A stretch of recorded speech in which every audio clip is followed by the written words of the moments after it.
Subscribe करिए हमारे channel target UP TET CTET को और बेल आइकन को दबाइए। हेलो फ्रेंड्स, मैं रेनू स्वागत करती हूँ आप सभी भावी अध्यापक एवं अध्यापिकाओं का आपके अपने channel target UP TET CTET में।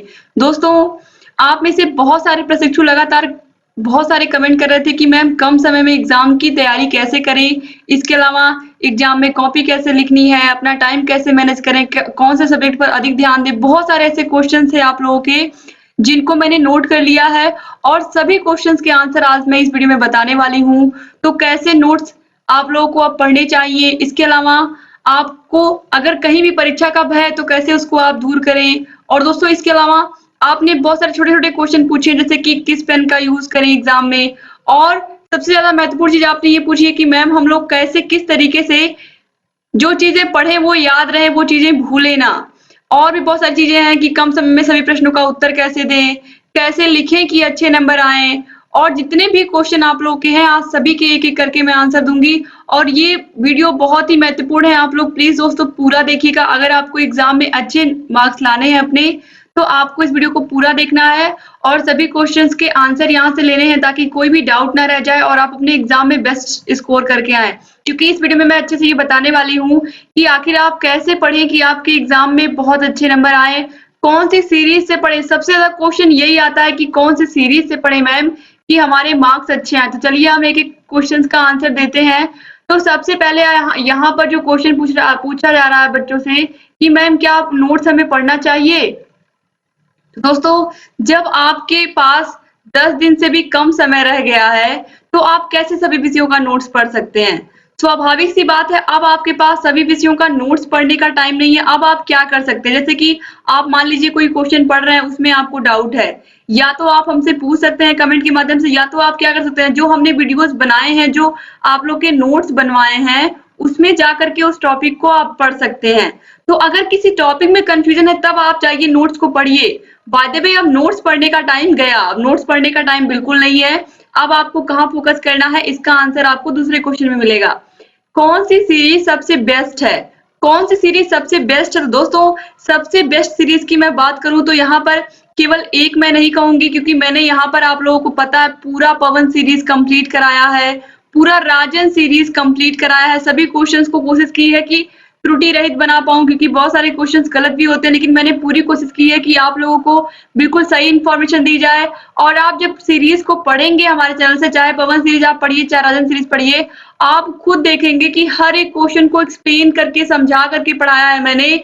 अगर कोई बच्चा मेरे चैनल से केवल पवन सीरीज और राजन सीरीज को पढ़ करके चला जाता है दोस्तों, निश्चित रूप से तभी भी वो बहुत अच्छे नंबर स्कोर करेगा। और दूसरी बात, हम जो पूरा यहाँ पर आपको पता है एक सेशन लेकर के आए जिसमें हम पूरा कंप्लीट एक ही वीडियो में, वन वीडियो में उस सभी चैप्टर्स को इंक्लूड करके पूरा एक ग्रैंड वीडियो बनाया है। सेकंड का आप लोगों ने ऑलरेडी सेकंड पेपर का आपने कंप्लीटली देख लिया है, फर्स्ट पेपर का भी मैं बना चुकी हूँ, वो भी आपने देखा होगा। तो आप समझ गए होंगे कि किस तरीके से मैंने यहाँ पर कितनी मेहनत की है आप लोगों के लिए। अगर आप वो वीडियो से एक बार देख लेते हैं ना तो आपको पूरा समरी मिल जाएगा, चाहे फर्स्ट पेपर हो चाहे सेकंड पेपर हो, जिसमें खासकर बच्चे डरे हुए हैं, कंफ्यूज हैं।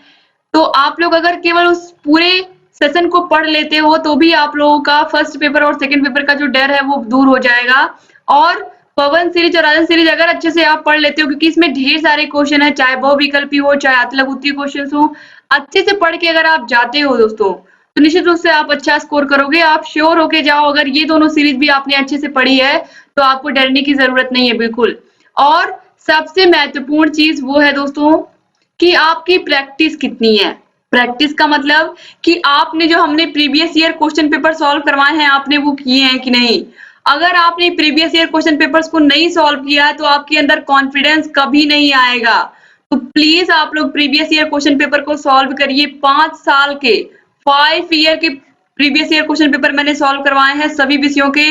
अगर 5 साल के पेपर आप सॉल्व करके चले जाते हो तो आपकी तैयारी इतनी अच्छी हो जाएगी कि आप पूरा फुल कॉन्फिडेंस में जाओगे। दूसरी चीज कि जितने भी क्वेश्चन आप देखोगे, कई क्वेश्चन ऐसे हैं जो बार बार एग्जाम में रिपीट होते हैं। तो आपको कब पता चलेगा कि बार बार कौन सा क्वेश्चन एग्जाम में रिपीट हो रहा है, जब आप प्रीवियस ईयर क्वेश्चन पेपर को सॉल्व करेंगे तभी आपको इसका आंसर मिलेगा। तो previous year question paper solve करना मस्ट है, बहुत जरूरी है। इसके बाद दोस्तों, कौन से सब्जेक्ट को सबसे ज्यादा टाइम पढ़ें, ये बहुत बार पूछा गया मुझसे कि कौन सा सब्जेक्ट अधिक ध्यान दिया जाए, किस सब्जेक्ट पर अधिक ध्यान दिया जाए, कौन से सब्जेक्ट पर ज्यादा ध्यान दें हम लोग और कौन से सब्जेक्ट को कम ध्यान दें, ये बहुत सारे बच्चे क्वेश्चन पूछते हैं। तो दोस्तों एक चीज मैं बता दूं आप लोगों को कि आपके 3 पेपर हैं जो कि 50 नंबर के हैं और बाकी के जो 4 पेपर हैं, बाकी के सारे पेपर आपके 25 नंबर के हैं। आपको पता है कि 50 नंबर के केवल 3 ही पेपर होते हैं जो आपका 2 मेन पेपर होते हैं और आपका सामाजिक अध्ययन, बाकी 25 नंबर के होते हैं। तो बच्चे क्या करते हैं, 50 नंबर वाले पेपर पर कम ध्यान देते हैं। आपको ऐसा बिल्कुल नहीं करना है, आपको सभी विषयों पर बराबर ध्यान देना है। मैंने आप लोगों को अच्छे से ये चीज समझाई है, पहले भी समझाई है कि आपको अपना टाइम मैनेज कैसे करना है। टाइम मैनेज करने का सबसे अच्छा तरीका है कि अब आपके पास चाहे 7 सब्जेक्ट होंगे या 8 सब्जेक्ट होंगे, ठीक है। अगर आप सेकेंड सेमेस्टर में हो तो 7 है, फोर्थ सेमेस्टर में हो तो 8 है। तो इस तरीके से अगर मान लीजिए आपके पास 8 सब्जेक्ट है मान लीजिए, तो 8 सब्जेक्ट में आप क्या कर सकते हो, 8 के 8 तो आप रोज पढ़ नहीं सकते हो। क्या आप 8 के 8 सब्जेक्ट रोज पढ़ सकते हो? अगर इस तरीके से आप करोगे तो केवल आप बस केवल गिनती कर रहे हो, आप पढ़ नहीं रहे हो उन सब्जेक्ट को। तो पढ़ना है तो आपको क्या करना है, इस तरीके से पढ़ना। आज हमने 4 सब्जेक्ट पढ़े, कल हमको 4 सब्जेक्ट पढ़ने हैं, ठीक है। मैंने आप लोगों को यही समझाया है कि इस तरीके से आप डिवाइड कर लो। और इसमें भी अगर आपका जो सब्जेक्ट कमजोर, मान लीजिए आपको इंग्लिश में डर लग रहा है, इंग्लिश में डर लग रहा है, मैथ में डर लग रहा है, तो इन सब्जेक्ट को आप रोज पढ़िए। जिसमें आपको थोड़ा डर है कि हाँ ये मेरा कमजोर है, उसको आप रोज थोड़ा टाइम दीजिए, थोड़ा ही दीजिए लेकिन रोज दीजिए। लेकिन आपको कोशिश करनी है कि 4 से 5 सब्जेक्ट हम रोज पढ़ें।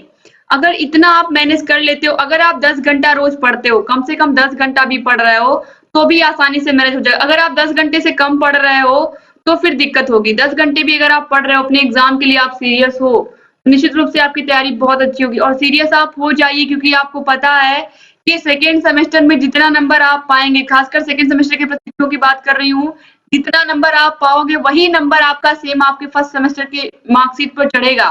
तो बहुत जरूरी है कि आप जितना हो सके उतनी मेहनत कर दीजिए कि आप लोग बहुत बहुत अच्छा स्कोर करें एग्जाम में।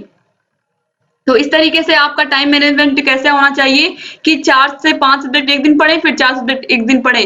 तो इस तरीके से आपको क्या करना है, मैनेज करना है अपने सब्जेक्ट को। और जो 50 नंबर के पेपर हैं इनको आपको क्या करना है, और जो 25 नंबर के, मैक्सिमम देखा गया है कि जो 25 नंबर के पेपर होते हैं ना, इन्हीं में बैक आती है। तो 25 नंबरों के पेपर पर भी आपको ध्यान देना है। लेकिन ये है कि आप 50 नंबर के पेपरों को थोड़ा कम पढ़ सकते हैं, लेकिन ऐसा मत करिएगा कि बिल्कुल मत पढ़िएगा, क्योंकि यहाँ पर 50 नंबरों की बात है और आपको अच्छे से पता है कि 50 में 25 आपको लाने ही हैं और 25 में 12 आपको लाने ही लाने हैं। तो ये नहीं आपको सोचना है, आपको सोचना है कि आप 25 में मेरे 20 से ऊपर आए, 50 में मेरे 45 से ऊपर आए। आपको ये दिमाग में रखना है। जब आप पॉजिटिव सोच के जाओगे तो पॉजिटिव आप करके भी आओगे एग्जाम में। इसके साथ परीक्षा का डर दिमाग से कैसे निकालें। परीक्षा का डर तभी दिमाग से निकलता है जब आपकी तैयारी अच्छी हो। ये आप लोगों को भी पता है, ये मुझे बताने की जरूरत नहीं है, लेकिन आप लोगों में से बहुत सारे प्रशिक्षु लगातार कह रहे हैं मैम डर लग रहा है, डर लग रहा है। तो मैंने सोचा कि आप लोगों को इसका भी आंसर दे दूं।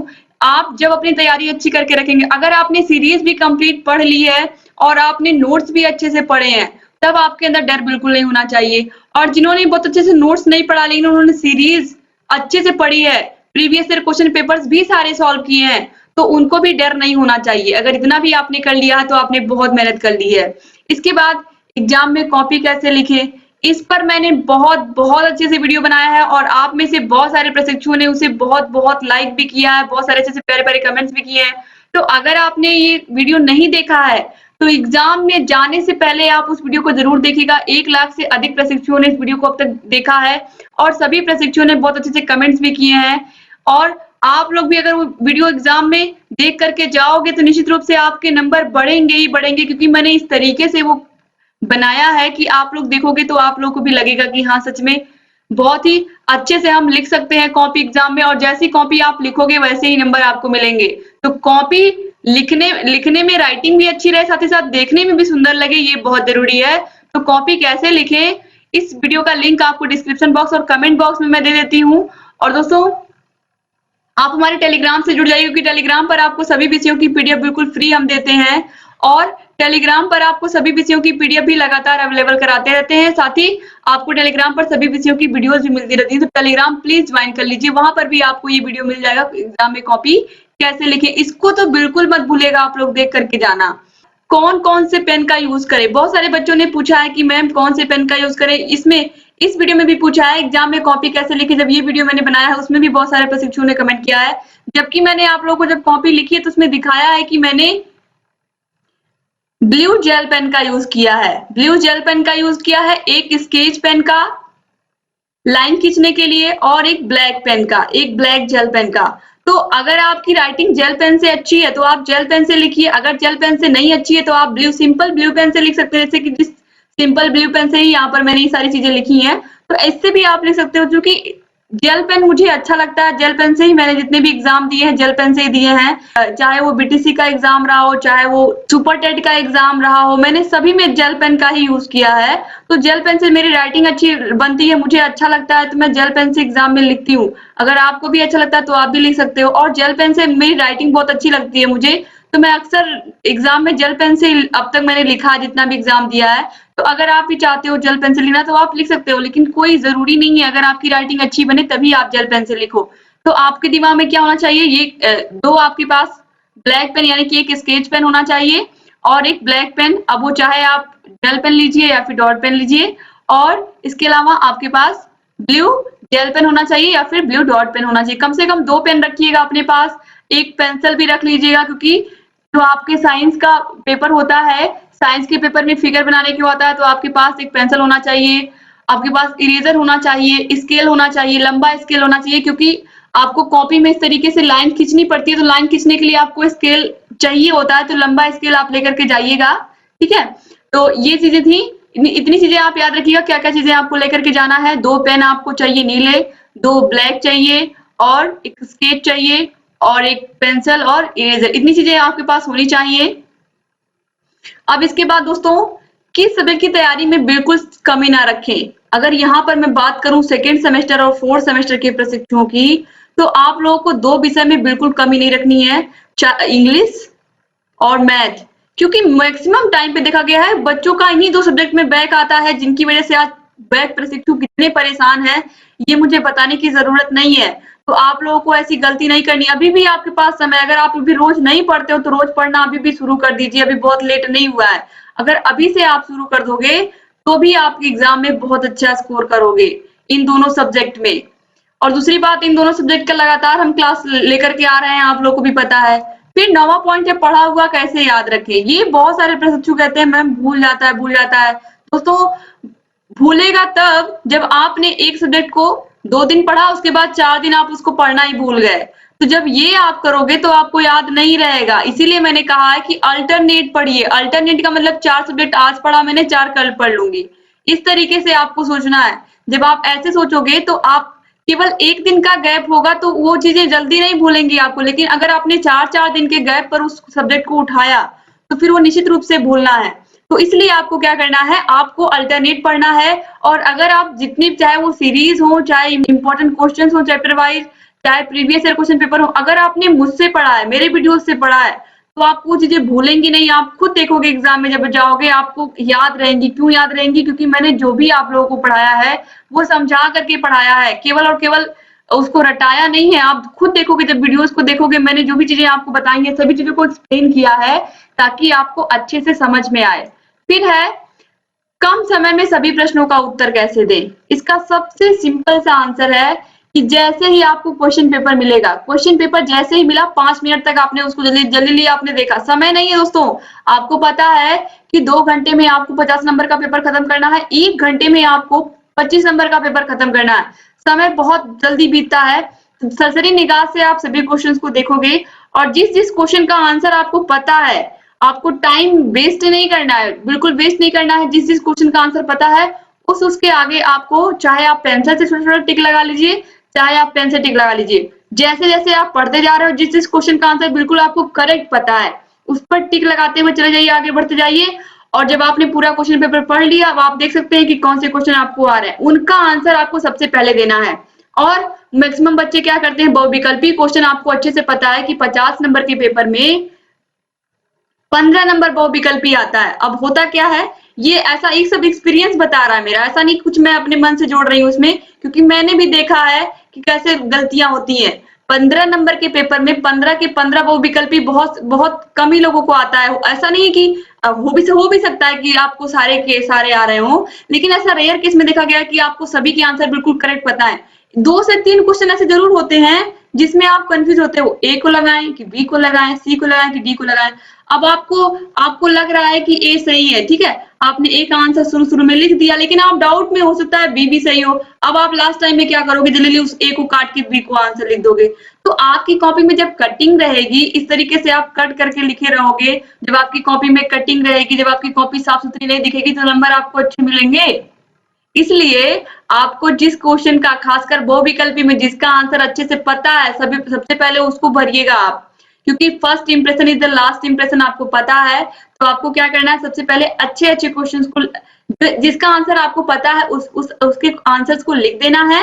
उसके बाद जिसके आंसर आपको नहीं पता है, फिर आपको उसके लिए एफर्ट करना है। तो इस तरीके से कम आपको जितना नंबर आ रहा था अच्छे से, पहले आपने उतने क्वेश्चन को कर लिया, फिर आप और अपना एफर्ट दिखाओगे। जिसमें डाउट है उसका आंसर आप दोगे, और फिर जो जिसका आंसर नहीं पता है उसको भी आप लिख के आओगे, कॉपी को छोड़ के नहीं आओगे बिल्कुल ब्लैंक। किसी भी क्वेश्चन का आंसर कभी मत छोड़ना दोस्तों, क्योंकि मैंने भी कभी किसी क्वेश्चन का आंसर नहीं छोड़ा है। भले ही जो भी मुझे समझ में आया मैंने लिखा है, जो भी थोड़ा बहुत भी उसका क्लू मिल गया है, लेकिन मैंने कभी भी कोई क्वेश्चन का आंसर छोड़ा नहीं। तो आप लोगों को भी क्वेश्चन का आंसर छोड़ के नहीं आना है। अगर 2 नंबर का पेपर है, अगर आपने थोड़ा बहुत भी आंसर सही लिखा है, 2 नंबर का अगर वो क्वेश्चन है, अगर आपने थोड़ा बहुत भी उसका आंसर सही लिखा है, 2 नंबर में 1 नंबर आपको मिलेगा। अगर आपने कुछ नहीं लिखा तो आप उम्मीद कर सकते हो कि आपको 1 नंबर मिलेगा, शायद कुछ नहीं मिलेगा तो 0 मिलेगा। तो इससे अच्छा कि आप छोड़ करके ना आना, आप कुछ ना कुछ ज़रूर लिखना। तो इसलिए सबसे महत्वपूर्ण चीज़ कि कॉपी कभी भी आपको कोई भी क्वेश्चन छोड़ के नहीं आना है। इस पर आप विशेष रूप से ध्यान दीजिएगा। और ऑलरेडी मैंने जब कॉपी कैसे लिखे, जब मैंने लिख करके बताया है, तो उसमें मैंने बताया भी है कि कैसे आप लोगों को आंसर करने हैं।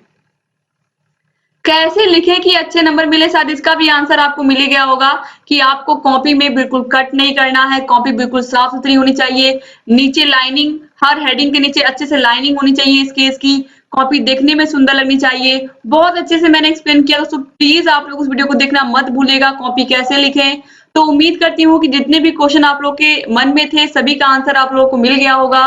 और दोस्तों ऐसे ही आप हमारे चैनल से बने रहिए, सभी वीडियोज़ को देखते हुए रहिए। और आपको यहाँ पर आई बटन दिख रहा होगा कोने में, आई बटन पर आप जैसे ही क्लिक करोगे, अब तक हमने जितनी भी वीडियोस बनाई हैं आप लोगों की, सभी वीडियोस की लिंक यहाँ से मिल जाएगी। हर एक विषय को बहुत ही अच्छे से आप देख सकते हो, समझ सकते हो, और आपको जहाँ कहीं भी कोई भी समस्या है हमसे पूछ सकते हो दोस्तों। आप लोगों की तैयारी अच्छी हो, इसके लिए हमने अपनी तरफ से कोई भी कमी नहीं छोड़ी है। लगातार आप लोग के लिए वीडियोस लेकर के आ रहे हैं और लगातार एग्जाम तक आते रहेंगे, ताकि आप लोग की तैयारी बहुत अच्छी हो जाए और आपके अंदर थोड़ा-सा भी अभी भी कहीं भय है तो वो दूर हो जाए। वैसे मैंने पूरी कोशिश की है कि आप लोग के सभी क्वेश्चंस का आंसर मैं दे लूँ। फिर भी अगर आपके पास कोई क्वेश्चन है तो आप कमेंट बॉक्स में लिखना मत भूलिएगा, और वीडियो कैसा लगा आप ज़रूर बताइएगा। अगर आपने वीडियो को पूरा देखा है, वीडियो अच्छा लगा तो लाइक करना बिल्कुल मत भूलिएगा, और अपने सभी फ्रेंड्स को शेयर कर दीजिए जिनको भी डर लग रहा है एग्जाम को लेकर के। अगर आपके एक शेयर से किसी के अंदर का डर चला जाता है तो इससे अच्छी बात और कुछ नहीं हो सकती है, या किसी को तैयारी करने में थोड़ा मदद मिल जाती है तो बहुत अच्छा लगेगा दोस्तों मुझे। तो प्लीज आप लोग वीडियो को शेयर कर दीजिएगा अपने कॉलेज ग्रुप में, कॉलेज के व्हाट्सएप ग्रुप में जरूर शेयर कर दीजिएगा, जिससे अधिक से अधिक हमारे डीएलएड के भाई बहन हमसे जुड़ सके। और हमारे जितनी भी वीडियोस हमने बनाई हैं आप लोगों के लिए इतनी मेहनत से, वो सभी तभी कामयाब है, हमारी मेहनत तभी कामयाब है जब आप लोगों तक, हर एक प्रशिक्षु तक हमारी वीडियोस पहुंचेंगी। हर एक डीएलएड का प्रशिक्षु इन वीडियोस को हर एक प्रशिक्षु तक पहुंचाएगा। ये आप लोग की जिम्मेदारी है दोस्तों कि आप लोग हर एक प्रशिक्षु तक हमारी वीडियोस को पहुंचाइए। जितने भी हमारे भाई बहन चैनल को सब्सक्राइब किया है, और अगर अभी तक आपने नहीं किया है तो दोस्तों प्लीज आप कर लीजिए, क्योंकि आपके लिए लगातार हम अवेलेबल हैं हर एक सब्जेक्ट की कमियों को दूर करने के लिए, हर एक सब्जेक्ट को अच्छा बनाने के लिए, हर एक सब्जेक्ट में अच्छे नंबर दिलवाने के लिए हम लोग बिल्कुल प्रतिबद्ध हैं आप लोगों के लिए। तो आप लोग प्लीज ऐसे ही बने रहिए चैनल से और सभी वीडियोस को देखते रहिए। एक बार फिर से आप सभी लोगों का बहुत बहुत धन्यवाद दोस्तों। मिलते नेक्स्ट वीडियो में, तब तक अपना ख्याल रखिएगा, अपने परिवार का ख्याल रखिएगा और ऐसे ही हमारे चैनल से बने रहिएगा। जय हिंद दोस्तों।